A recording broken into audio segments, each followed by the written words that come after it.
আসসালামু আলাইকুম এভরিওয়ান। আশা করি সকলে ভালো আছেন। আজকে আপনাদের সাথে একটি নতুন দেশের ইমিগ্রেশনের অভিজ্ঞতা শেয়ার করব।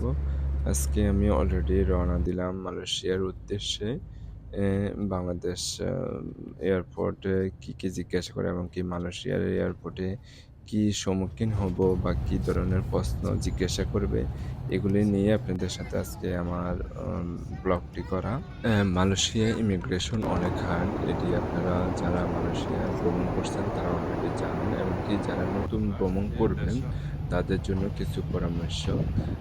বাংলাদেশে ১ম এ আপনাকে বোর্ডিং পাস নেওয়ার সময় জিজ্ঞাসা করবে আপনি কবে যাবেন, যাবেন, রিটার্ন টিকেট কবে আপনার বুকিং করা আছে এবং কি আপনার সাথে ডলার আছে কিনা এগুলো জিজ্ঞাসা করার পর আপনাকে ইমিগ্রেশন কমপ্লিট করতে হবে। সেম সময়ের সাথে ইমিগ্রেশনও করবেন।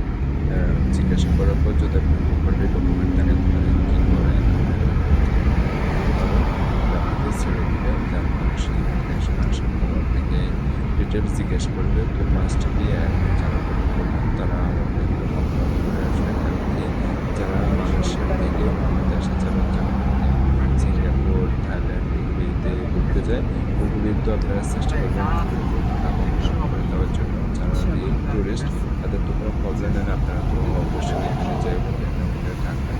তাহলে আপনার স্মুথলি একদম ইমিগ্রেশন করে দিবে।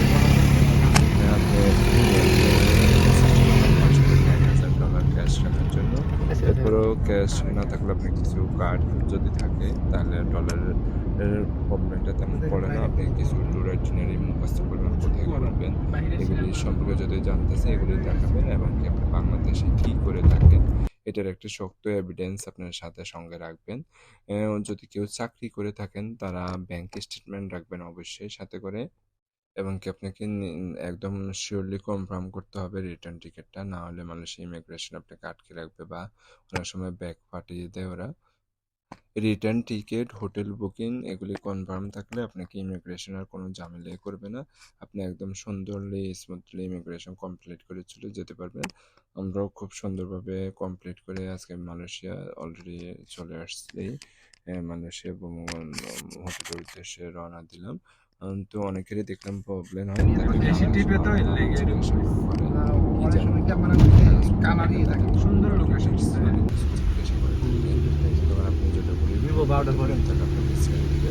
তো মালয়েশিয়া ইমিগ্রেশন হচ্ছে আপনি আসেন মালয়েশিয়া ঘুরেন, মালয়েশিয়া এনজয় করেন। দেন আবার ওদের দেশ থেকে চলে যান। যাতে আমাদের প্রচুর বাংলাদেশী এই দেশে কর্মসংস্থানে আছে। এর কারণে ওরা আমাদের বাংলাদেশে পাসপোর্টে দেখলে তখন একটু ঝামেলা করে। এর কারণে আপনারা চেষ্টা করবেন মালয়েশিয়াতে আসার আগে অবশ্যই আপনার এগুলি কনফার্ম করে আসার জন্য। এগুলি কনফার্ম থাকলে আর আপনার আর তেমন কোনো প্রবলেম হবে না। আপনি যদি বা ৩ দিন থাকেন বা ৪ দিন থাকেন, আপনি ন্যূনতম ৩ দিনের হোটেল কনফার্ম থাকলে ওরা বাকি দিনগুলিতে আর তেমন কোনো ঝামেলা করে থাকে না। ওকে, আল্লাহ হাফেজ। সকলে ভালো থাকুন। আমি চেষ্টা করব মালয়েশিয়ার আরো কিছু ব্লগ আপনাদের সাথে শেয়ার করতে এবং আপনি কি ফিঙ্গারটা দেখান বিভিন্ন আপনি জায়গা এই সাইডে আপনাদের দেখান এই সাথে সাইডে ভিডিও ঘুরে দিতে দেখানোর জন্য। হোটেল এবং কি খাওয়ার জায়গাগুলি বা এখানে কোথায় কি করবেন, কোথায় ঘুরতে যাবেন একটা প্ল্যানিং আপনাদের সাথে এদিকে ট্যুর দেখান এদিকে প্ল্যানিং দেখান করে আমি শেয়ার করব ব্লগ বাই ব্লগ করে আপনাদেরকে দেখানোর জন্য।